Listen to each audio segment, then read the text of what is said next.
ओम नमः शिवाय। हर हर महादेव। प्यारे भक्तों, आज सोमवार के दिन सुने सोमवार व्रत की पौराणिक कथा। तो यह व्रत भगवान शिव को प्रसन्न करने के लिए किया जाता है। इसे करने से स्वास्थ्य, धन और वैवाहिक सुख की प्राप्ति होती है। कुंवारी कन्याओं को योग वर मिलता है। यह व्रत मानसिक शांति और इच्छाओं की पूर्ति में सहायक माना जाता है। भक्तों, सोमवार के दिन प्रातःकाल उठकर स्नान करें और स्वच्छ वस्त्र धारण करें।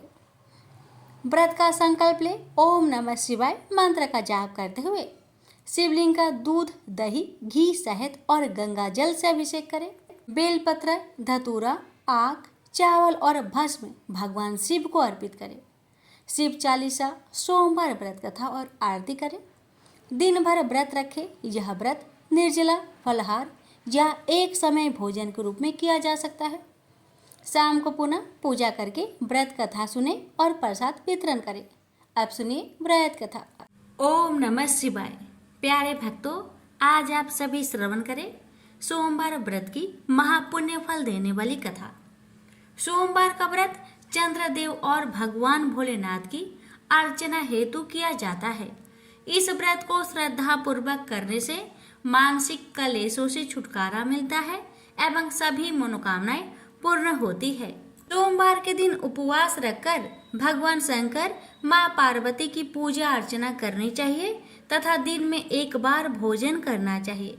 सोमवार का व्रत रखने से स्त्रियों को पति, पुत्र का सुख मिलता है। अब आइए हम श्रवण करते हैं सोमवार व्रत की पौराणिक कथा।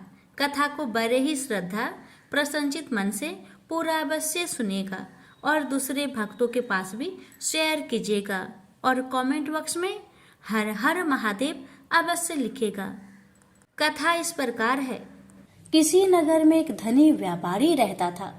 दूर दूर तक उसका व्यापार फैला हुआ था।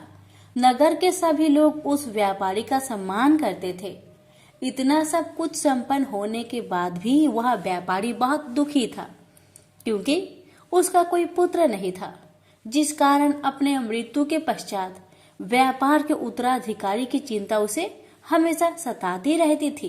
पुत्र प्राप्ति की इच्छा से व्यापारी प्रत्येक सोमवार भगवान शिव का व्रत पूजा किया करता था और शाम के समय शिव मंदिर में जाकर शिव जी के सामने घी का दीपक जलाया करता था। उसकी भक्ति देखकर माँ पार्वती प्रसन्न हो गई और भगवान शिव से उस व्यापारी की मनोकामना पूर्ण करने का निवेदन किया। भगवान शिव बोले, इस संसार में सबको उसके कर्म के अनुसार फल की प्राप्ति होती है। जो प्राणी जैसा कर्म करते हैं उन्हें वैसा ही फल प्राप्त होता है। शिव जी द्वारा समझाने के बावजूद माँ पार्वती नहीं मानी और उस व्यापारी की मनोकामना पूर्ति हेतु वे शिव जी से बार बार अनुरोध करती रही। अंततः माता के आग्रह को देखकर भगवान भोलेनाथ को उस व्यापारी को पुत्र प्राप्ति का वरदान देना पड़ा। वरदान देने के पश्चात भोलेनाथ माँ पार्वती से बोले, आपके आग्रह पर मैंने पुत्र प्राप्ति का वरदान तो दे दिया, परंतु इसका यह पुत्र 16 वर्ष से अधिक समय तक जीवित नहीं रहेगा। उसी रात भगवान शिव उस व्यापारी के स्वप्न में आए और उसे पुत्र प्राप्ति का वरदान दिया और उसके पुत्र की 16 वर्ष तक जीवित रहने की भी बात बताई। भगवान के वरदान से व्यापारी को खुशी तो हुई, लेकिन पुत्र की अल्पायु की चिंता ने उस खुशी को नष्ट कर दिया। व्यापारी पहले की तरह सोमवार के दिन भगवान शिव का विधिवत व्रत करता रहा। कुछ महीनों के बाद उसके घर एक अति सुंदर बालक ने जन्म लिया और घर में खुशियां ही खुशियां भर गई। बहुत धूमधाम से पुत्र जन्म का समारोह मनाया गया, परंतु व्यापारी को पुत्र जन्म की अधिक खुशी नहीं हुई, क्योंकि उसे पुत्र की अल्प आयु के रहस्य का पता था। जब पुत्र 12 वर्ष का हुआ तो व्यापारी ने उसे उसके मामा के साथ पढ़ने के लिए बनारसी भेज दिया। लड़का अपने मामा के साथ शिक्षा प्राप्त हेतु चल दिया। रास्ते में जहाँ भी मामा भांजे विश्राम हेतु रुकते, वहीं यज्ञ करते और ब्राह्मणों को भोजन कराते। लंबी यात्रा के बाद मामा भांजे एक नगर में पहुँचे। उस दिन नगर के राजा की कन्या का विवाह था, जिस कारण पूरे नगर को सजाया गया था। निश्चित समय पर बारात आ गई, लेकिन वर का पिता अपने बेटे के एक आंख से काने होने के कारण बहुत चिंतित था। उसे भय था कि इस बात का पता चलने पर कहीं राजा विवाह से इनकार न कर दे, इससे उसकी बदनामी भी होगी। जब वर के पिता ने व्यापारी के पुत्र को देखा तो उसके मस्तिष्क में एक विचार आया। उसने सोचा, क्यों ना इस लड़के को दुल्हा बनाकर राजकुमारी से विवाह करा दूं। विवाह के बाद इसको धन देकर विदा कर दूंगा और राजकुमारी को अपने नगर ले जाऊंगा। वर के पिता ने लड़के के मामा से इस संबंध में बात की। मामा ने धन मिलने की लालच में वर के पिता की बात को स्वीकार कर ली। लड़के को दूल्हे का वस्त्र पहनाकर राजकुमारी से विवाह कर दिया गया। राजा ने बहुत सारा धन देकर राजकुमारी को विदा किया। शादी के बाद लड़का जब राजकुमारी के साथ लौट रहा था तो वह सच नहीं छिपा सका और उसने राजकुमारी के ओढ़ने पर लिख दिया, राजकुमारी, तुम्हारा विवाह मेरे साथ हुआ था। मैं तो बनारसी पढ़ने के लिए जा रहा हूँ और अब तुम्हें जिस नवयुवक की पत्नी बनना पड़ेगा वह कान्हा है। जब राजकुमारी ने अपनी ओढ़नी पर लिखा हुआ पढ़ा तो उसने कान्हे लड़के के साथ जाने से इनकार कर दिया। राजा को जब ये सब बातें पता लगी तो उसने राजकुमारी को महल में ही रख लिया। उधर लड़का अपने मामा के साथ बनारसी पहुंच गया और गुरुकुल में पढ़ना शुरू कर दिया। जब उसकी आयु 16 वर्ष की हुई तो उसने यज्ञ किया। यज्ञ की समाप्ति पर ब्राह्मणों को भोजन करवाया और खूब अन्य वस्त्र दान किए। रात को वह अपने शयन कक्ष में सो गया। शिव के वरदान के अनुसार शयन अवस्था में ही उसके प्राण पेखरू उड़ गए। सूर्योदय पर मामा मृत भांजे को देखकर रोने पिटने लगा। आसपास के लोग भी एकत्र होकर दुख प्रकट करने लगे। लड़के के मामा के रोने विलाप करने के स्वर समीप से गुजरते हुए भगवान शिव और माता पार्वती ने भी सुने। माता पार्वती ने भगवान से कहा, प्राणनाथ, मुझे इसके रोने का स्वर सहन नहीं हो रहे, आप इस व्यक्ति के कष्ट को अवश्य दूर करें। भगवान शिव ने माता पार्वती के साथ अदृश्य रूप में समीप जाकर देखा तो भोलेनाथ माता पार्वती से बोले, यह तो उसी व्यापारी का पुत्र है जिसे मैंने 16 वर्ष की आयु का वरदान दिया था। इसकी आयु पूरी हो गई है। माँ पार्वती ने फिर भगवान शिव से निवेदन कर उस बालक को जीवन देने का आग्रह किया। माता पार्वती के आग्रह पर भगवान शिव ने उस लड़के को जीवित होने का वरदान दिया और कुछ ही पल में वह जीवित होकर उठ बैठा। शिक्षा समाप्त करके लड़का मामा के साथ अपने नगर की ओर चल दिया। दोनों चलते हुए उसी नगर में पहुंचे जहां उसका विवाह हुआ था। उस नगर में भी यज्ञ का आयोजन किया। समीप से गुजरते हुए नगर के राजा ने यज्ञ का आयोजन देखा और उसने तुरंत ही लड़के और उसके मामा को पहचान लिया। यज्ञ के समाप्त होने पर राजा मामा और लड़के को महल में ले गया और कुछ दिन उन्हें महल में रखकर बहुत सा धन वस्त्र आदि देकर राजकुमारी के साथ विदा कर दिया। इधर भूखे प्यासे रहकर व्यापारी और उसकी पत्नी बेटे की प्रतीक्षा कर रहे थे। उन्होंने प्रतिज्ञा कर रखी थी कि यदि उन्हें अपने बेटे की मृत्यु का समाचार मिला तो दोनों अपने प्राण त्याग देंगे। परंतु जैसे ही उसने बेटे के जीवित वापस लौटने का समाचार सुना तो वह बहुत प्रसन्न हुआ। वह अपनी पत्नी और मित्रों के साथ नगर के द्वार पर पहुंचा। अपने बेटे के विवाह का समाचार सुनकर पुत्र वधू राजकुमारी को देखकर उसकी खुशी का ठिकाना न रहा। उसी रात भगवान शिव ने व्यापारी को सपने में आकर कहा, हे श्रेष्ठी, मैंने तेरे सोमवार व्रत करने और व्रत कथा सुनने से प्रसन्न होकर तेरे पुत्र को लंबी आयु प्रदान की है। पुत्र की लंबी आयु जानकर व्यापारी बहुत प्रसन्न हुआ। शिव भक्त होने तथा सोमवार का व्रत करने से व्यापारी की सभी मनोकामनाएं पूर्ण हुई। इसी प्रकार जो भक्त सोमवार का विधिवत व्रत करते हैं और व्रत कथा सुनते हैं उनकी सभी इच्छाएं पूरी होती है। उनसे बोलिए उमापति शंकर भगवान की जय। यह कथा उस समय की है जब भगवान शिव को वर के रूप में प्राप्ति के लिए देवी पार्वती जंगल में घोर तपस्या में लीन थी। उनकी ऐसी तपस्या देखकर समस्त देवगण शिव जी से प्रार्थना कर रहे थे कि हे देवाधिदेव, पार्वती की मनोकामना को पूरा करे। भगवान शिव ने सप्त ऋषियों को पार्वती की परीक्षा लेने के लिए भेजा। सप्त ऋषियों ने शिव जी की अनेक अवगुण का जिक्र किया, फिर भी पार्वती को शिव के अलावा किसी और से विवाह मंजूर नहीं था। विवाह से पहले जगत पिता शिव अपने होने वाली पत्नी पार्वती में इस जगत के सभी प्राणियों के प्रति उनकी दया भाव को लेकर आश्वस्त होना चाहते थे। इसलिए शिव जी ने स्वयं भी पार्वती की परीक्षा ली। भगवान भोलेनाथ पार्वती की तपस्या से खुश होकर एक दिन प्रकट हुए और वरदान देकर पुनः अंतर्ध्यान हो गए। उसके कुछ ही देर बाद वही पास के एक तालाब में विशाल मगरमच्छ ने एक बालक को पकड़ लिया। बालक अपनी प्राण की रक्षा के लिए चिल्लाने लगा। पार्वती से उस बालक की चीख सुनी नहीं गई। द्रवित हृदय से करुणामयी माता पार्वती उस तालाब की ओर भागी। वहां पहुंचकर देखती है कि एक विशाल मगरमच्छ ने एक नन्हे बालक को तालाब के अंदर खींच कर ले जाने की चेष्टा कर रहा है। बालक देवी पार्वती को देखकर रोने लगा और बोला, हे माता, मुझे इस दुष्ट मगरमच्छ से बचा लो। इस संसार में मेरा न पिता है, न माता है और ना ही कोई मित्र। आप ही मेरी प्राण की रक्षा कर सकते हैं। ये सुन माता पार्वती की हृदय और भी द्रवित हो गई और वो बोली, हे ग्रह, तुम इस नन्हे बालक को छोड़ दो। मगरमच्छ बोला, मैं भला क्यों छोड़ूं? इस समय पर जो मुझे मिलता है उसे अपना आहार समझकर ग्रहण कर लेता हूँ। यही मेरा नियम है। मैं इस बालक को नहीं छोड़ूंगा। देवी पार्वती ने पुनः विनीत की, हे ग्रह, तुम इसको छोड़ दो। बदले में तुम्हें जो भी चाहिए वह बोलो।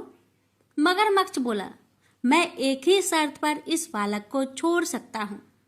वह ये है कि आपने महादेव का जो तपस्या किया है उस तप का फल मुझे दे दीजिए। माता पार्वती तुरंत तैयार हो गई। वो बोली, मैं अपने तप का फल तुम्हें दे दूंगी, लेकिन तुम इस बालक को मुक्त करो। मगरमच्छ फिर बोला, हे देवी, आप ठंडे दिमाग से सोचकर फैसला लो। आवेश में आकर संकल्प मत लो। आपने जो हजारों वर्षों से तप किया है वो देवता से भी संभव नहीं है और उस तप का फल इस तुच्छ बालक के जान के बदले चला जाएगा। माता पार्वती बोली, हे ग्रह, मेरा निश्चय अटल है। मैं अपने हजारों वर्षों के तप का फल तुम्हें देती हूँ। तुम इसका जीवन बख्श दो। फिर माता पार्वती से तपस्या दान का संकल्प करवाया। तप का दान होते ही मगरमच्छ का शरीर एक तेज प्रकाश सा चमक उठा। मगरमच्छ बोला, हे देवी, देखो, आपके तप के प्रभाव से मैं प्रकाशमयी हो गया हूँ। आपने सालों की तपस्या एक बच्चे के लिए गवा दी। चाहो तो मैं तुम्हें अपनी गलती सुधारने का एक अवसर और दे सकता हूँ। पार्वती जी ने कहा, तब तो मैं पुनः कर सकती हूँ, किंतु यदि तुम इस बालक को निगल जाते तो क्या इसका जीवन पुनः वापस मिल पाता? देखते ही देखते बालक और मगरमच्छ दोनों ही अदृश्य हो गए। पार्वती जी ने सोचा, मैंने तप दान कर दिया, अब पुनः तपस्या प्रारंभ करती हूँ और फिर से तपस्या करने का संकल्प लिया। संकल्प लेते ही फिर से भगवान शिव प्रकट हुए और बोले, हे पार्वती, भला अब क्यों तपस्या करने जा रही हो? पार्वती जी ने कहा, प्रभु, मैंने अपनी सारी तपस्या दान कर दिया है। आपको पति के रूप में पाने के लिए मैं फिर से वैसा ही कठिन तपस्या कर आपको प्रसन्न करूंगी। शिव जी ने कहा, हे पार्वती, मगरमच्छ और लड़के दोनों ही रूपों में मैं ही था। तुम्हारा चित्त संसार के सुख दुख का अनुभव करता है या नहीं, इसकी परीक्षा लेने के लिए मैंने ही यह सब किया था। सभी रूपों में दिखने वाला मैं ही हूँ। तुमने अपना तपस्या मुझे ही दिया है। इस तरह पार्वती जी ने अपनी परीक्षा में सफल हुई। प्रेम से बोलिए हर हर महादेव। प्राचीन काल से ही काशी शिव कीड़ा का केंद्र रहा है। एक बार भगवान शिव पार्वती सहित काशी पधारे। वे कुछ दिन काशी में रुके। तत्पश्चात मंदराचल पर चले गए। मंदराचल पर शीतल मंद समीर बह रही थी। शिव बड़ी तन्मयता से प्राकृतिक की छटा देखने लगे। तभी एकाएक पीछे से आकर पार्वती ने परिहास पूर्वक उनके दोनों नेत्र बंद कर दिए। पार्वती के हाथों के पसीने और शिव के चेहरे की तेज से शिव के नेत्रों की कोर से पानी टपक गया और उससे एक कारल मुख, भयंकर, क्रोधी, अंधा और कृष्ण वर्ण का बालक पैदा हो गया। वह पैदा होते ही चिल्लाने और नाचने लगा और बार बार अपनी जीभ निकालकर डरावनी चेष्टाएं करने लगा। यह देख पार्वती भयभीत हो गई। उन्होंने शिव से उस विकराल बालक के विषय में पूछा तो शिव ने बताया कि वह उन्हीं का पुत्र है जो नेत्रों से पानी बहकर गिरने के कारण उत्पन्न हो गया है। पार्वती ने उसके पालन पोषण का दायित्व अपने सखी को सौंप दिया और वह बालक उनकी सखी द्वारा पोषित होने लगा। पार्वती जी ने उनका नाम अंधक रखा। इसी बीच हिरण्यकशिपु का भाई हिरण्याक्ष शिव की तपस्या में तत्लीन था। उसकी तपस्या से प्रसन्न होकर शिव प्रकट हुए और उन्होंने उससे वर मांगने को कहा। उठो पुत्र, मैं तुम्हारे तप से प्रसन्न हूँ, बोलो क्या वर मांगते हो। हिरण्याक्ष बोला, भगवान, मुझे एक पुत्र की कामना है। मेरे भाई के तो 4 पुत्र हैं, किंतु मेरी पत्नी की गोद खाली है। कृपया मुझे पुत्र प्राप्ति का वरदान दे। शिव बोले, तुम्हारे भाग्य में पुत्र प्राप्ति का योग नहीं है दैत्यराज, लेकिन मैं तुम्हें अपना पुत्र दे सकता हूँ। वह अंधा है परंतु बहुत बलशाली है। भविष्य में वह महाबलवान पुरुष बनेगा। यह कहकर शिव ने अंधक को हिरण्याक्ष के हाथों में दे दिया। हिरण्याक्ष अंधक को लेकर खुशी खुशी अपने राज्य लौट गया। अंधक राजमहल में बड़ा होने लगा। तभी देवासुर संग्राम छिड़ गया और भगवान विष्णु द्वारा हिरण्याक्ष मारा गया। हिरण्याक्ष का बड़ा भाई हिरण्यकशिपु छिपकर भाग निकला। हिरण्याक्ष के मरने के बाद राजमहल में अंधक की उपेक्षा होने लगी। उसके अन्य चचेरे भाई और संगी साथी उसे चिढ़ाने लगे। इससे अंधक दुखी रहने लगा। एक दिन उनके व्यवहार से तंग आकर वह तपस्या करने निकल पड़ा और एक निर्जन वन में पहुंचकर ब्रह्मा जी की साधना में लीन हो गया। तप करते हुए उसे कई वर्ष बीत गए। उसके तप से प्रसन्न होकर ब्रह्मा जी प्रकट हुए और उससे वर मांगने को कहा। अंधक ब्रह्मा जी के चरणों में गिरकर बोला, पितामह, मुझे ऐसा वर दीजिए कि मेरा अपमान करने वाले मेरे सभी भाई मेरी दास्ता करे, मेरे दिव्य नेत्र हो जाए, मेरी किसी के द्वारा मृत्यु ना हो। यह सुनकर ब्रह्मा जी बोले, और सब तो ठीक है बस, तुम्हारे नेत्र दिव्य हो जाएंगे। तुम्हारे सारे भाई भी तुम्हारा दास्ता स्वीकार कर लेंगे, किंतु तुम मनुष्य हो और काल चक्र का नियम है कि कोई भी मनुष्य मृत्यु से अछूता नहीं रह सकता। अंधक बोला, तो फिर ऐसा ही वरदान दीजिए कि मेरे शरीर से निकले रक्त की एक एक बूंद से मेरे जैसे पराक्रमी वीर उत्पन्न हो जाए। ब्रह्मा जी बोले, ठीक है, मैं तुम्हें यह वरदान देता हूँ, साथ ही ये भी वरदान देता हूँ कि तुम्हारी मृत्यु विष्णु तथा शिव के द्वारा नहीं होगी। अंधक को वरदान देकर ब्रह्मा जी अंतर्ध्यान हो गए और अंधक वरदान पाकर एकदम सुपुष्ट एवं नेत्रवान पुरुष बन गया। वह वापस दैत्यपुरी लौट आया। वरदान प्राप्त करके वह बेहद कामुक हो गया। उसके अत्याचारों से नाग, यक्ष तथा देव, गंधर्व सभी दुखी रहने लगे। वे सब ब्रह्मा जी की शरण में पहुंचे, किंतु ब्रह्मा जी ने उन्हें कोई अवशासन नहीं दे सके, क्योंकि अंधकासुर उन्हीं के वरदान स्वरूप तो यह उत्पात मचाए हुए था। आखिर निराश होकर सब लोग शिव के पास पहुंचे और उन्हें अंधकासुर के अत्याचारों के बारे में अवगत कराया। शिव ने उन्हें आश्वस्त किया। आश्वस्त होकर वे अपने स्थानों को लौट गए। शिव पार्वती मंद्राचल पर्वत पर ठहरे हुए थे। तभी एक बार अंधक अपनी सेना के साथ मंद्राचल पर्वत पर पहुंचा। पर्वत की सुरमया देखकर वह विभोर हो उठा। उसने सोचा, कितना सुंदर स्थान है, क्यों न यहाँ अपने लिए एक अस्थायी नगर का निर्माण करा दिया जाए। यह सोच उसने अपने एक सेवक को आदेश दिया, तुम कोई उचित स्थान तलाश करो जहाँ हमारे लिए एक शानदार महल बन सके। आज्ञा पाकर सेवक उचित स्थान की खोज में निकल पड़ा। कुछ दूर जाने पर उसे एक जटाधारी पुरुष तप करता दिखाई दिया। उसके समीप ही एक सुंदर स्त्री बैठी हुई थी। उसने सोचा, वाह क्या सुंदरी है, लेकिन यह इस तपस्वी के पास क्या कर रही है।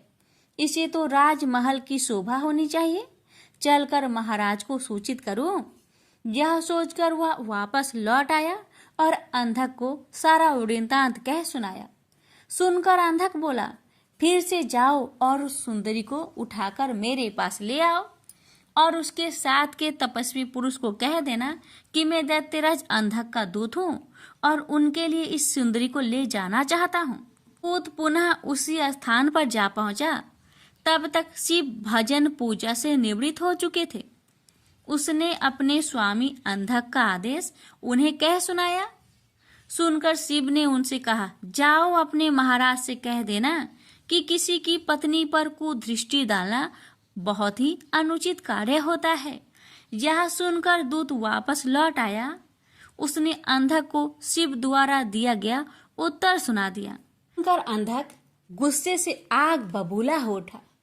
वह अपनी सेना की एक टुकड़ी लेकर शिव पर टूट पड़ा, लेकिन शिव के गण वीरभद्र ने उन्हें मारकर भगा दिया।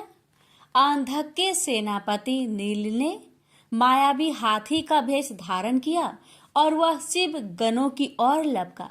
यह देख वीरभद्र ने तुरंत सिंह का भेष धारण कर लिया और नील का वध कर डाला।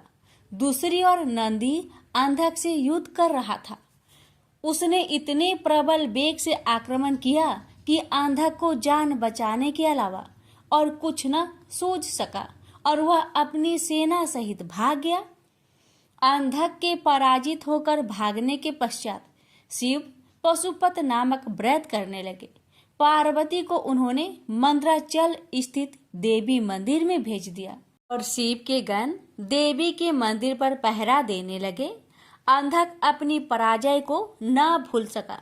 उसने पुनः सेना एकत्र की और हमला कर घनघोर युद्ध छिड़ गया। अंधक ने नंदीश्वर को मूर्छित कर दिया। देवर्षि नारद द्वारा यह समाचार विष्णु तक पहुंचाया गया। इंद्र आदि को भी यह संदेश भेजा गया। देखते ही देखते देवों की एक विशाल सेना मंद्राचल पर आ जुटी। देव और दैत्यों में भयानक युद्ध छिड़ गया, लेकिन दैत्यों की प्रबल मार के आगे देवताओं की हार होने लगी। उनके पैर उखड़ने लगे। अंधक ने एक बार फिर शिव के पास संदेश भिजवाया कि उस स्त्री को मुझे सौंप दो और अपनी जान बचा लो, अन्यथा शीघ्र ही अन्य देवों के साथ साथ तुम्हें भी यमलोक पहुंचना पड़ेगा। यह संदेश सुनकर शिव के नेत्र जल उठे। उन्होंने हुक्कार भरते हुए अपना त्रिशूल उठा लिया। तभी घबराया हुआ नंदी वहां पहुंचा और शिव से बोला, प्रभु दैत्य सेना बहुत ही प्रबल है, हमारे समस्त गण मारे गए, देवता मैदान छोड़कर भाग निकले, मैं किसी तरह जान बचाकर आया हूँ। शिव बोले, धैर्य रखो नंदीश्वर, उस दैत्य का अंत समय आ पहुंचा है, मैं स्वयं युद्ध भूमि में चलता हूँ। यह कहकर शिव युद्ध भूमि में पहुंचे और अंधक से भिड़ गए। भयानक युद्ध छिड़ गया। भगवान शिव लगातार अंधक के बाणों से अपना बचाव करते हुए त्रिशूल से प्रहार करते रहे, किंतु उनका हर प्रयत्न विफल हो रहा था। ऐसे ही अंधक का कोई अंग घायल होता, उससे रक्त निकलता, और उस रक्त से उस जैसे ही अनेक दैत्य पैदा हो जाते थे। उधर शुक्राचार्य अपनी संजीवनी विद्या के बल पर मरे हुए दैत्यों को पुनः जीवित कर देते थे। स्वरूप शिव के चारों ओर दैत्यों की एक विशाल सेना खड़ी हो गई। शिव ने अपने गणों को आदेश दिया कि शुक्राचार्य को बांधकर यहाँ ले आए ताकि वे दैत्यों को पुनः जीवित न कर सके। गण शुक्राचार्य को बांध कर ले आए और शिव के सम्मुख खड़ा कर दिया। फिर भगवान शिव ने विराट रूप धारण कर लिया। उनका मुंह खुला और देखते ही देखते उन्होंने शुक्राचार्य को निगल लिया। इससे शिव गणों का उत्साह दुगना हो गया। उन्होंने दुगने जोश से दैत्यों का संहार करना आरंभ कर दिया। दैत्य सेना में भगदड़ मच गई और शीघ्र ही सारी सेना मैदान छोड़कर भाग निकली। अकेला अंधक भगवान शिव के सम्मुख डटा रहा। शिव और अंधक में भयानक युद्ध छिड़ गया। अंधक को अपने पर भारी पड़ता देख भगवान शिव ने अपने मुख से एक महाज्वाला उत्पन्न की। वह योगेश्वरी थी। माता महाकाली ने रक्तपान करना आरंभ कर दिया। शिव त्रिशूल चलाते अंधक के शरीर से रक्त फूटता और माता काली रक्त को जमीन पर गिरने से पहले ही पान कर जाती। इससे अंधक बलहीन हो गया। उसके कदम लड़खड़ाने लगे। भगवान शिव ने उसके हृदय को निशाना बनाकर त्रिशूल चलाया और अंधक का हृदय बेध दिया। साथ ही उसे त्रिशूल के ऊपर टांग दिया। अंधक के गिरते रक्त को नीचे खड़ी काली सहित सभी योगिनियां जमीन पर गिरने से पहले ही अपने विशाल मुख में लुप्त करने लगी। फिर युद्ध शांत हो गया, लेकिन ब्रह्मा जी के वरदान स्वरूप अंधक नहीं मर सका। वह त्रिशूल पर टंगा टंगा ही शिव का जाप करता हुआ अपनी भूल का प्रायश्चित करने लगा। दयालु शिव उसके जप से प्रसन्न हुए और उसे त्रिशूल से नीचे उतारा और वर मांगने को कहा। अंधक ने शिव के चरणों में प्रणाम करके कहा, भगवान मुझे क्षमा करे, मुझसे बहुत बड़ा अपराध हो गया था। मैंने माता पार्वती पर कुदृष्टि डाली थी। अब से मैं आपकी सेवा में रहूंगा और कभी भी अपने अंदर दैत्य भाव जागृत न होने दूंगा, न ही देव विरोधी कार्य करूंगा। प्रभु, मैं चाहता हूँ कि मुझे दिव्य दृष्टि प्राप्त हो जाए। आज से मैं हर समय आपकी सेवा में दास की तरह उपस्थित रहूं। मेरे समस्त विकार धुल जाए। तथास्तु कहकर भगवान शिव अंतर्ध्यान हो गए। त्रिपुरारी रुद्र की कृपा से भूमंडल पर एक बार फिर से धर्म ध्वजा फहराने लगी। एक बार फिर वैदिक धर्म का पालन होने लगा। जगह जगह यज्ञ हवन होने लगे। वातावरण में फिर मंत्र गूंजने लगे। प्रेम से बोलिए हर हर महादेव। किसी गांव में एक निर्धन ब्राह्मण अपनी पत्नी और पुत्र के साथ रहता था। ब्राह्मण को गांव से जो भिक्षा मिलती उसी से वह अपने परिवार का भरण पोषण करता था। एक दिन ब्राह्मणी अपने पति से बोली, मुझे अपनी कोई चिंता नहीं है स्वामी। मैं आपके साथ भूखी प्यासी रहकर भी अपना जीवन व्यतीत कर सकती हूँ, लेकिन मुझे अपने बेटे की भूख प्यास नहीं देखी जाती। ब्राह्मण बोला, मैं तुम्हारी भावनाओं को समझता हूँ प्रिय, लेकिन भाग्य का लेख को विधाता भी नहीं बदल सकता। हमारे भाग्य में निर्धन रहना ही लिखा है। ब्राह्मणी बोली, भाग्य के भरोसे बैठे रहना मूर्खता के सिवा कुछ नहीं। अगर इंसान कोशिश करे तो वह कर्म करके अपने भाग्य को बदल सकता है। आप कहीं परदेश में जाए, मुझे विश्वास है कि आप वहां अच्छी आय करेंगे और हमारा भाग्य बदल जाएगा। ब्राह्मण बोला, तुम्हारी बात तर्क संगत है प्रिय, मगर मुझे भिक्षा मांगने और पंडिताई के सिवा कोई काम नहीं आता। ब्राह्मणी बोली, हमारे गांव में आपकी पंडिताई की कोई कद्र नहीं करता है। किसी दूसरे गांव या नगर में आपकी पंडिताई चल निकले तो हमारे बुरे दिन फिर जाए। अपनी पत्नी की सलाह मानकर ब्राह्मण दूसरे नगर में पहुंच गया। उसका दुर्भाग्य उस पर घात लगाए बैठा था। नगर में उसे कोई टके सेर पूछने वाला भी नहीं मिला। हालातों को देखते हुए वह सोचने लगा कि इस नगर से उसका गांव ही अच्छा है। नगरवासी तो पूरे नास्तिक है, उसे भिक्षा तक भी देने को तैयार नहीं है। यह सोचकर वह थक हार कर अपने गांव लौट आया और पहले की भांति पंडिताई करके और भिक्षा मांगकर अपना गुजारा करने लगा। एक दिन वह भिक्षा मांगकर लौट रहा था, तभी उधर से भगवान शिव माता पार्वती के साथ गुजरे। उस निर्धन ब्राह्मण की हालत देखकर माता पार्वती ने ब्राह्मण की तरफ संकेत करते हुए भगवान शिव से कहा, आप उस ब्राह्मण को देख रहे हैं स्वामी? शिव बोले, हाँ, वह बहुत निर्धन है और दुखी भी है। पार्वती बोली, आप उसके दुख का निवारण करें नाथ। एक तो ब्राह्मण, दूसरे दरिद्र, मुझसे उसका दुख देखा नहीं जाता। शिव बोले, यह मृत्यु लोक है प्रिय, जहाँ हर प्राणी किसी न किसी दुख से त्रस्त है। सब अपने अपने कर्मों का फल भोग रहे हैं। तुम किस किस का दुख दूर कराओगी? पार्वती बोली, आपको उस निर्धन ब्राह्मण को धनवान बनाना होगा स्वामी। शिव बोले, वह भाग्यहीन है पार्वती, उसके भाग्य में फटे पुराने कपड़े और रूखा सूखा भोजन ही लिखा है। मगर पार्वती अपनी जीत पर अड़ी रही। अंत में हारकर शिव को पार्वती की बात माननी पड़ी।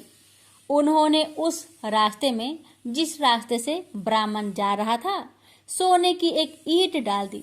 अचानक ब्राह्मण को क्या सूझा? उसने सोचा कि वह आंखें बंद करके कितनी दूर चल सकता है।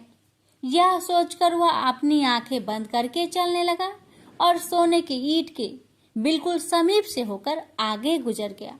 काफी दूर आगे जाने के बाद ही उसने अपनी आंखें खोली। यह देख भगवान शिव मुस्कुराते हुए बोले, हमने तुमसे कहा था ना प्रिय कि वह ब्राह्मण भाग्यहीन है। भाग्यहीन मनुष्य कभी धन प्राप्त नहीं कर सकता। फिर भगवान शिव पार्वती के साथ कैलाश पर्वत लौट गए, लेकिन वहां पहुंचने के बाद भी पार्वती उस निर्धन ब्राह्मण के बारे में सोचने लगी। वह किसी न किसी तरह उस ब्राह्मण को देखना चाहती थी। पार्वती को उदास देखकर भगवान शिव ने पूछा, क्या बात है प्रिय, इतनी उदास क्यों हो? पार्वती ने भगवान शिव से निवेदन किया, स्वामी, उस निर्धन ब्राह्मण का परिवार 3 सदस्यों का है, उनमें आप किसी एक को धनवान बना दे। ब्राह्मण परिवार की दरिद्रता मिट जाएगी। आप उन तीनों को एक एक वर दे। मुझे उम्मीद है कि वे तीनों आपसे दौलत का वर ही मांगेंगे। इस तरह वे धनवान बन जाएंगे। शिव बोले, ठीक है प्रिय, जैसा तुम चाहोगी वैसा ही होगा। और फिर कुछ दिनों के बाद भगवान शिव पार्वती के साथ ब्राह्मण के घर पहुंचे। साक्षात भगवान शिव और पार्वती को देखकर ब्राह्मण परिवार आत्मा विभोर हो उठा। उन्होंने भगवान शिव और पार्वती के चरण स्पर्श किए। शिव बोले, मैं तुम तीनों को एक एक वर देना चाहता हूँ। तुम तीनों अपनी इच्छा अनुसार वर मांग सकते हो। ब्राह्मणी उतावला होते हुए बोली, पहले मुझे वर दीजिए प्रभु। भगवान शिव ने कहा, मांगो, क्या चाहती हो? काफी सोचने समझने के बाद ब्राह्मणी बोली, भगवान, मुझे दुनिया की सबसे अधिक खूबसूरत और जवान औरत बना दीजिए। मरते दम तक मेरी जवानी और सुंदरता कायम रहे। भगवान शिव ने मुस्कुराकर कहा, तथास्तु। अगले ही पल बूढ़ी ब्राह्मणी एक जवान और खूबसूरत युवती के रूप में बदल गई। उसी समय उनके घर के सामने से गांव के जमींदार का पुत्र गुजर रहा था, जो घोड़े पर सवार था। उसने खूबसूरत ब्राह्मणी को देखा तो उस पर मुग्ध हो उठा। वह इस खूबसूरत ब्राह्मणी से शादी करेगा। यह सोचकर उसने उसे अपने घोड़े पर बैठाया और घोड़ा अपनी हवेली के तरफ दौड़ दिया। यह देख ब्राह्मण अपनी छाती पीटते हुए विलाप करने लगा, हाय मेरी पत्नी, रो मत ब्राह्मण श्रेष्ठ, तुम भी मुझसे कोई वर मांग लो, जो मांगोगे तुम्हें मिलेगा। भगवान शिव सांत्वना देते हुए बोले, मेरी पत्नी को वापस बुला लीजिए प्रभु। मुझे इसके सिवा कुछ भी नहीं चाहिए। ब्राह्मण ने निवेदन करते हुए कहा। भगवान शिव बोले, तथास्तु। देखते ही देखते ब्राह्मणी वहां खड़ी थी। अपने पत्नी को अपने सामने देखकर ब्राह्मण राहत की सांस ली। भगवान शिव ने ब्राह्मण पुत्र से कहा, तुम क्या वर मांगते हो बेटा? ब्राह्मण पुत्र ने काफी सोचने समझने के बाद कहा, भगवान मुझे कुछ नहीं चाहिए, लेकिन आप मेरी माँ को पहले जैसी बूढ़ी बना दीजिए। तथास्तु, भगवान शिव ने कहा, और अगले ही पल ब्राह्मणी पहले के समान बूढ़ी हो गई। ब्राह्मण परिवार की मूर्खता पर पार्वती ने अपना माथा पीटा। सोचने लगी कि तीनों ही वास्तव में ही भाग्यहीन है। विधि ने उनके भाग्य में जो लिख दिया है उसे देवी देवता भी नहीं बदल सकते। प्रेम से बोलिए हर हर महादेव। पार्वती जब भी अपने पति शिव के साथ दूसरे देवताओं के निवास स्थान पर जाती और वहां उनके सजे धजे सुंदर भवनों को देखती तो उन्हें बड़ी हीनता का बोध होता। वो यह महसूस करती कि हमसे छोटे छोटे देवताओं के पास भी बड़े बड़े भव्य भवन हैं, लेकिन हमारे पास कुछ भी नहीं। कहने को मैं आदिदेव शिव की पत्नी हूँ, लेकिन रहने के लिए मिली है कैलाश पर्वत की कंदराएं और पहनने के लिए वल्कल। किसी उचित आवास के अभाव में मैं अन्य सुख सुविधाओं का भी उपभोग नहीं कर सकती। एक दिन पार्वती ने अपने मन की यह व्यथा अपने पति शिव से कही। सुनकर शिव मुस्कुराए, फिर बोले, इसमें हीनता की कोई बात नहीं है देवी। प्रत्येक व्यक्ति की अपनी अपनी जीवन शैली होती है। हमारी जीवन शैली यही है। हम अपनी इस शैली को हीन क्यों समझे?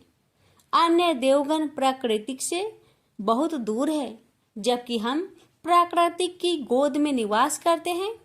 यह तो हमारे लिए गौरव की बात है, हीनता की नहीं। शिव के तर्कों से पार्वती संतुष्ट नहीं हुई और बोली, मुझे आपकी ये बातें समझ में नहीं आती देव। मुझे तो अपना एक आवास चाहिए, बहुत ही भव्य और सुख सुविधा से पूर्ण। शिव ने अपनी सहज मुस्कान के साथ उत्तर दिया, इसमें क्या मुश्किल है देवी। मैं अभी विश्वकर्मा को बुलवा देता हूँ, उनसे जैसा चाहे वैसा आवास बनवा ले। विश्वकर्मा को बुलवाया गया। पार्वती ने आदेश दिया, हमारे लिए एक ऐसा भवन बनाओ जैसा विश्व में कहीं ना हो। विश्वकर्मा ने आदेश स्वीकार किया। निर्माण कार्य प्रारंभ हो गया। कुछ ही समय में पार्वती की इच्छा अनुसार भव्य भवन तैयार हो गया। अपने भवन को देखकर पार्वती अति प्रसन्न हुई। गृह प्रवेश की तैयारी होने लगी। पार्वती चाहती थी कि गृह प्रवेश के समय सभी प्रमुख देवता हमारे यहाँ उपस्थित रहे। शिव ने अपनी सहमति दे दी। सभी प्रमुख देवी देवताओं को आमंत्रण भेजा गया। गृह प्रवेश के समय वे सब कैलाश पर्वत पर आ गए। उन्होंने पार्वती के भव्य भवन की भूरी भूरी प्रशंसा की। इन विश्व नियंता ब्रह्मा खामोश रहे। जब सब देवी देवता जाने लगे तो पार्वती ने ब्रह्मा जी से पूछा, देव क्या आपको यह आवास पसंद नहीं आया? ब्रह्मा जी ने आश्चर्य व्यक्त करते हुए पार्वती से ही प्रश्न किया, देवी मैंने ऐसा कब कहा? आपके चेहरे की भाव भंगिमा कुछ ऐसा ही कह रही है प्रभु। पार्वती ने अपनी शंका स्पष्ट की। फिर ब्रह्मा जी को मौन देखकर पार्वती ने अपनी बात आगे बढ़ाई, देव आप कुछ संकोच कर रहे हैं, स्पष्ट कहिए क्या बात है? ब्रह्मा जी ने तनिक रुककर उत्तर दिया, देवी और तो सब ठीक है, लेकिन इस प्रसाद पर शनि की कुदृष्टि है। इतना कहकर वे वहां से चले गए। पार्वती ने ब्रह्मा जी की बात शिव को बतलाई तो वे भी कुछ चिंता में पड़ गए। पार्वती ने शिव से पूछा, प्रभु शनि की दृष्टि से क्या हो सकता है? यह प्रसाद जल सकता है? शिव ने उत्तर दिया। यह सुनकर पार्वती भी चिंतित हो गई और बोली, प्रभु इसके लिए कोई उपाय कीजिए। शिव ने निराशा व्यक्त की। शनि के दृष्टि को हटाना सरल नहीं है देवी। शिव का उत्तर सुनकर पार्वती आवेश में आ गई और बोली, सरल क्यों नहीं है? आप अभी शनि लोक जाइए और शनि से कहिए कि वह हमारे प्रसाद पर से अपनी कुदृष्टि हटा ले। यदि वह मान जाए तो आप तत्काल उसे वरदान दे दीजिएगा, और यदि ना माने तो आप अपना डमरू जोर से बजा दीजिएगा। मैं स्वयं अपने प्रसाद को आग लगा दूंगी। यदि प्रसाद को जलना ही है तो यह मेरे ही हाथों से जलेगा, शनि की कुदृष्टि से नहीं। इसके बाद मैं शनि को श्राप दूंगी। पार्वती की इच्छा अनुसार शिव शनि लोग गए। वहां शनि देव ने उनकी अभ्यर्थना की और आदर के साथ आसन पर बैठाया। आसन ग्रहण करने के बाद शिव ने अपने आने की प्रयोजन बताया। देवी पार्वती ने जो प्रसाद बनवाया है उस पर तुम्हारी कुदृष्टि है, अतः वे चाहती हैं कि तुम उधर से अपनी कुदृष्टि हटा लो। शनि देव ने करवध होकर निवेदन किया, आप निश्चिंत रहे देव, माता पार्वती के प्रसाद पर कुदृष्टि डालने का मैं दुस्साहस कर ही नहीं सकता। शनि से अवशासन पाकर शिव प्रसन्न हो गए और बोले, शनि मैं तुमसे प्रसन्न हूँ, तुम जो चाहे वर मांग सकते हो। शनि ने विनम्र भाव से कहा, प्रभु आपका दिया हुआ सब कुछ मेरे पास है, क्या मांगू? हाँ, एक इच्छा अवश्य है, वह है आपका तांडव नृत्य देखने की। बहुत दिन हो गए उसे देखे हुए, आपका नृत्य देखला सके तो कृपा होगी। शनि का यह अनुरोध शिव को अच्छा लगा।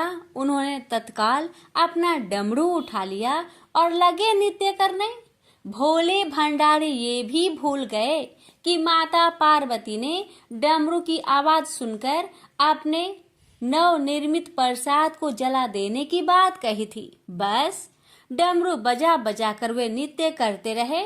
उधर पार्वती ने जब कैलाश पर डमरू की ध्वनि सुनी तो उन्होंने सोचा कि शनि ने अपनी कुदृष्टि हटाना अस्वीकार कर दिया है, अतः वे बहुत दुखी हुई। उन्हें लगा कि यदि मैं तत्काल अपने नव निर्मित आवास को आग लगा दूंगी तो वह शनि की कुदृष्टि से बच जाएगा। अतः उन्होंने स्वयं ही अपने प्रसाद में आग लगा दी। वह धू धू करके जल उठा। प्रसाद को जलता देख पार्वती का शनि पर क्रोध धीरे धीरे बढ़ने लगा और वे उसे श्राप देने के लिए तैयार हो गई। लेकिन उसी समय भगवान शिव वहां पहुंच गए। उन्होंने वहां प्रसाद को जलते देखा तो वे आश्चर्यचकित रह गए। उनकी समझ में ही नहीं आया कि यह कैसे हो गया।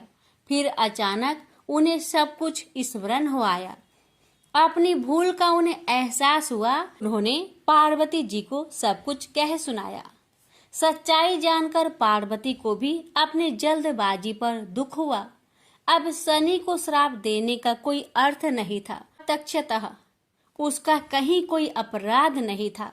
फिर भी पार्वती और शिव को यह लग रहा था कि यह सब हुआ शनि की कुदृष्टि से ही। लेकिन इस स्थिति को देखते हुए वे उसे दोषी नहीं ठहरा सकते थे। प्रेम से बोलिए हर हर महादेव, शनि महाराज की जय हो। श्रवण करेंगे शिव चालीसा। जय गणेश गिरिजा सोवन, मंगल मूल सुजान, कहत अयोध्या दास, तुम देहु अभय वरदान। जय गिरिजापति दीन दयाला, सदा करत संतन प्रतिपाला, भाल चंद्रमा सोहत नीके, कानन कुंडल नाग फनीके। अंग गौर सिर गंग बहाए, मुंड माल तन छार लगाए, वस्त्र खाल बाघंबर सोहे, छवि को देखी नाग मन मोहे। मैना मातु की हवी दुलारी, वाम अंग सोहत छवि न्यारी, कर त्रिशूल सोहत छवि भारी, करत सदा शत्रुन क्षयकारी। नंदी गणेश सोहे तह कैसे, सागर मध्य कमल है जैसे, कार्तिक श्याम और गणराऊ या छवि को कहे जात न काऊ। देवन जब ही जय पुकारा, तब ही दुख प्रभु आप निवारा, किया उपद्रव तारक भारी, देवन सब मिली तुम ही जुहारी। तुरंत सडानन आप पठायो लमनी में महामारी गिराओ। आप जलंधर असुर संहारा, सूयस तुम्हार विदित संसारा। त्रिपुरासुर सन युद्ध मचाई, सब ही कृपा कर लीन बजाई। किया तप ही भगीरथ भारी, पूरब प्रतिज्ञा तासु पुरारी। दानिन मह तुम सम कोई नाही, सेवक स्तुति करत सदाही। वेद नाम महिमा तौ गाई, अकथ अनादि भेद नहीं पाई। पर कट्टी उधती मंथन में ज्वाला, जरत सुरासुर भय विहाला। किन्ही दया तह करि सहाय, नीलकंठ तब नाम कहाई। पूरन रामचंद्र जबे किन्हा, जीत के लंग विभीषण तिन्हा। साहस कमल में हो रहे धारी, किन्हा परीक्षा तब ही पुरारी। एक कमल प्रभु राखे उजोई, कमल नयन पूजन चाह सोई। कठिन भक्ति देखी प्रभु शंकर, भय प्रसन्न दिए इच्छित वर। जय जय जय अनंत अविनाशी, कारत कृपा सबके घटवासी। दुष्ट सकल नित्य मोहि सतावे, भ्रमत रहो मोहि चरनावे। त्राहि त्राहि में नाथ पुकारो, यो ही अवसर मोहि अनुबारो।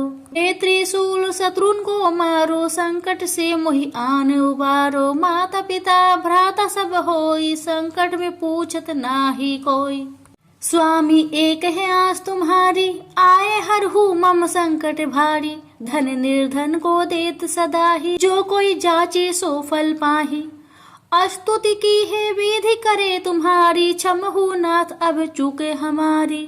शंकर हो संकट के नाशन, मंगल कारण विघ्न विनाशन। योगी यति मुनि ध्यान लगावे, शारद नारद शीस नवावे।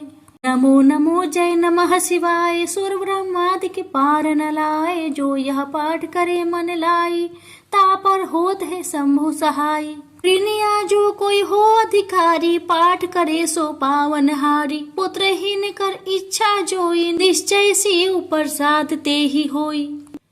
पंडित त्रयोदशी को लावे, ध्यान पूर्वक होम करावे। त्रयोदशी व्रत करे हमेशा, ताके तनय नहीं रहे कलेसा। धूप दीप नेवत चढ़ावे, शंकर सम्मुख पाठ सुनावे।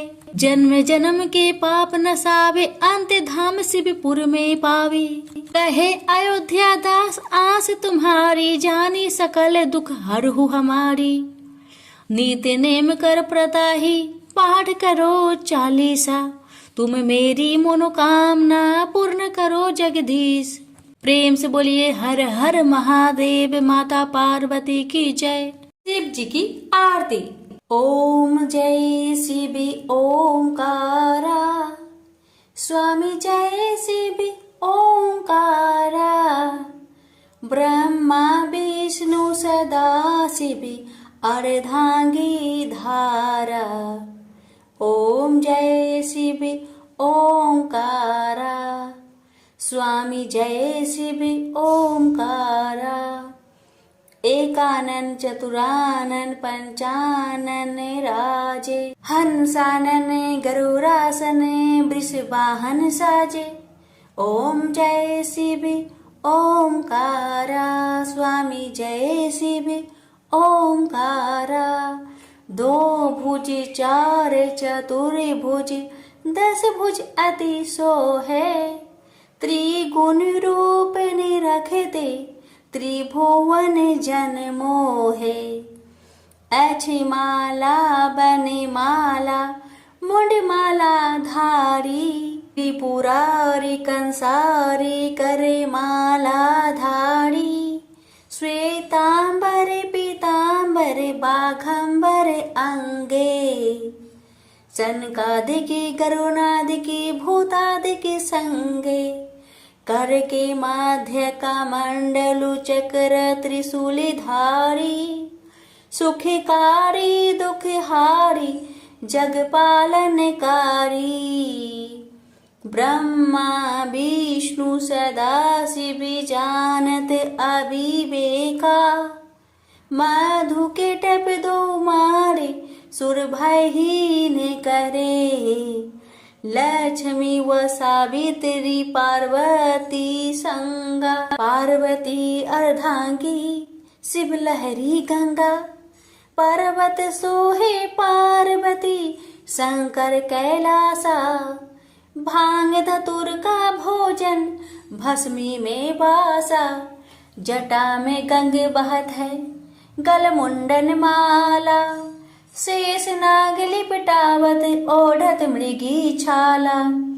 काशी में विराजे विश्वनाथ नंदी ब्रह्मचारी। नीत उठ दर्शन पावत महिमा अति भारी। त्रिगुण स्वामी जी की आरती जो कोई नरे गावे। कहत शिवानंद स्वामी मनवांछित फल पावे। ओम नमः शिवाय। हर हर महादेव। माता पार्वती की जय।